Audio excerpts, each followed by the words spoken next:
성격이라는 것은 참으로 신비롭습니다. 우리 모두는 서로 다르게 태어나고 또 다르게 성장하면서 각자의 독특한 성격을 형성하게 되죠. 여러분이 지금까지 살아오면서 경험한 성격의 장점과 단점, 그리고 그로 인한 고민들이 많을 것입니다. 오늘은 그 이야기를 조금 더 깊이 있게 나누어 보려 합니다. 내 성격은 왜 이럴까? 먼저 성격이 어떻게 형성되는지 한번 생각해 봅시다. 성격은 부모님에게서 물려받은 기질과 우리가 자라온 환경이 함께 만들어내는 것입니다.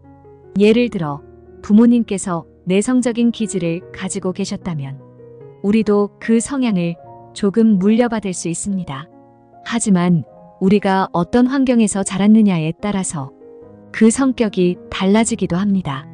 가족, 친구, 학교, 그리고 사회에서의 경험들이 우리 성격을 형성하죠.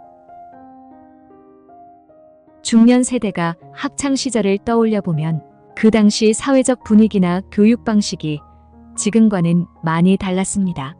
부모님 세대는 주로 엄격한 가정 교육과 사회적 규범 속에서 자라났습니다. 예를 들어 부모님께서 어른 말씀을 잘 들어야 한다고 강조하셨다면 내성적인 성향을 가진 분들은 가정에서 자신의 의견을 표현하기 어려웠을 것입니다. 이런 경험들이 쌓이면서 우리의 성격이 형성되었을 겁니다. 학교에서도 경쟁이 치열했고 친구들과의 관계도 복잡했습니다. 예를 들어 학급에서 눈에 띄지 않으려고 조용히 지냈던 경험이 많으신 분들은 내성적인 성격이 더욱 강화되었을 수 있습니다. 반면 활발하고 외향적인 친구들과 함께 지내면서 그들의 영향을 받아 성격이 조금씩 변화한 경우도 있을 것입니다. 우리는 모두 다르게 태어났고 또 다른 환경에서 자라오면서 각기 다른 성격을 가지게 되었습니다. 하지만 때때로 우리는 자신의 성격 때문에 불편함을 느끼기도 하고 이를 변화시키려 노력하기도 합니다. 칼 로저스라는 심리학자는 자기 수용이 변화의 출발점이라고 했습니다. 자신을 있는 그대로 받아들이면 더 나은 자신으로 변해갈 수 있다는 것입니다. 중년이 되면 자신의 성격을 있는 그대로 받아들이는 것이 더욱 중요해집니다. 미우나 고우나 내 성격인데. 제가 아는 한 분은 항상 내성적인 성격 때문에 고민이 많았습니다. 회사에서 중요한 회의를 할 때마다 자신의 의견을 제대로 표현하지 못해 속상해 하셨죠. 그분은 내가 왜 이렇게 소심할까 하고 스스로를 자책하기도 했습니다. 그러나 어느 날 심리 상담을 받으면서 자기 수용 개념을 알게 되었습니다. 상담사는 그분에게 자신의 성격을 있는 그대로 받아들이는 것이 첫걸음이라고 조언했습니다. 그분은 처음에는 이 말을 이해하기 어려웠지만 점차 자신을 있는 그대로 받아들이기 시작했습니다. 내성적인 성격이 오히려 깊이 있는 사고와 신중한 결정을 내리는데 도움이 된다는 것을 깨달았죠. 또 다른 예로 외향적인 성격을 가진 한 분이 계셨습니다. 이분은 사람들과 어울리는 것을 좋아했지만 가끔 혼자 있는 시간이 너무 외롭게 느껴졌습니다. 가족들이 모두 바쁜 일상으로 인해 집에 혼자 있는 시간이 많아지자 그 외로움은 더욱 커졌죠. 그래서 그는 항상 사람들과의 만남을 계획하고 바쁜 일정을 유지하려 했습니다. 하지만 이는 오히려 그를 지치게 만들었습니다. 그는 어느 날 자신의 외향적인 성격을 받아들이고 혼자 있는 시간을 즐기는 방법을 배우기로 결심했습니다. 그는 혼자만의 시간을 이용해 새로운 취미를 찾아보고 자기 개발에 시간을 투자하기 시작했어요. 그 결과 혼자 있는 시간도 의미 있게 보내게 되었고 삶의 균형을 찾게 되었습니다. 이처럼 자신을 있는 그대로 받아들이는 것은 우리의 삶에 큰 변화를 가져올 수 있습니다. 자신의 성격을 부정하거나 억지로 변화시키려는 노력보다는 그 성격을 이해하고 긍정적으로 활용하는 것이 중요합니다. 내성적인 사람은 깊이 있는 사고와 신중한 결정을 내리는 능력을, 외향적인 사람은 사람들과의 소통과 협업을 잘 활용할 수 있습니다. 또한 자기 수용은 타인과의 관계에서도 중요한 역할을 합니다. 자신을 있는 그대로 받아들이면 타인도 있는 그대로 받아들이게 되죠. 예를 들어 한 부부가 서로의 성격 차이로 인해 자주 갈등을 겪었습니다. 남편은 내성적이고 아내는 외향적이었죠.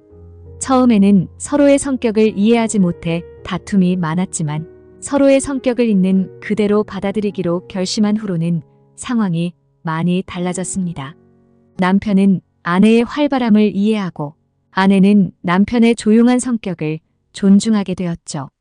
그 결과 두 사람은 서로를 더 깊이 이해하고 더 행복한 관계를 유지하게 되었습니다. 그 성격 어디 가겠어? 성격은 고정된 것이 아니라 변할 수 있다는 점도 잊지 말아야 합니다. 우리의 성격도 시간이 지남에 따라 변화할 수 있습니다. 특히 중년이 되면 다양한 경험과 변화를 해가면서 우리 성격도 점점 달라질 수 있습니다. 예를 들어 내성적인 사람이라도 사람들과 어울리는 연습을 하다 보면 조금씩 외향적인 면이 생길 수 있습니다. 제가 아는 한 분은 내성적인 성격으로 오랫동안 고민하셨습니다. 회사에서 매번 발표를 할 때마다 긴장해서 목소리가 떨리고 동료들과 어울리는 자리에서도 편하지 않았죠. 이런 상황에서 그분은 나는 원래 내성적이라서 사람들 앞에 서는 게 힘들어라고 생각하셨습니다. 하지만 어느 날부터 그분은 자신을 조금씩 변화시키기로 결심했습니다. 처음에는 작은 모임에서 시작했죠. 동료들과 점심을 함께 하면서 조금씩 대화를 늘리고 회의에서도 한 번씩 자신의 의견을 말하는 연습을 했습니다. 시간이 지나면서 그분은 점점 자신감을 얻고 이제는 큰 회의에서도 자신의 의견을 분명하게 표현할 수 있게 되었어요. 그분은 스스로를 믿고 성장할 수 있다는 걸 깨달으셨죠. 반대로 외향적인 성격을 가진 분들도 때때로 내성적인 면이 필요할 때가 있습니다. 제가 아는 한 친구는 항상 사람들과 어울리는 것을 좋아했고 에너지가 넘쳤습니다. 하지만 나이가 들면서 주변 환경이 변하고 혼자 있는 시간이 많아지자 외로움을 많이 느꼈죠. 처음에는 혼자 있는 것이 너무 힘들어서 TV를 계속 틀어놓거나 친구들에게 전화를 걸어 외로움을 달래려고 했습니다. 그러다 이 친구는 자신을 조금씩 변화시키기로 마음먹었습니다. 혼자만의 시간을 즐기는 법을 배우기로 결심한 거죠.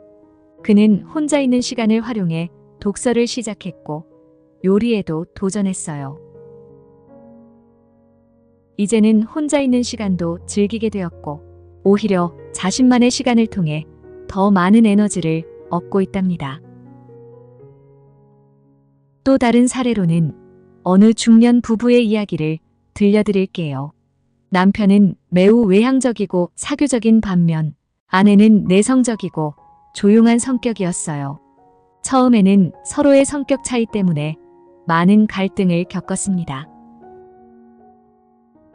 남편은 아내가 자신의 지인들과의 모임에 자주 참석하지 않자 섭섭해했고 아내는 남편의 활발한 사회생활이 부담스러웠죠.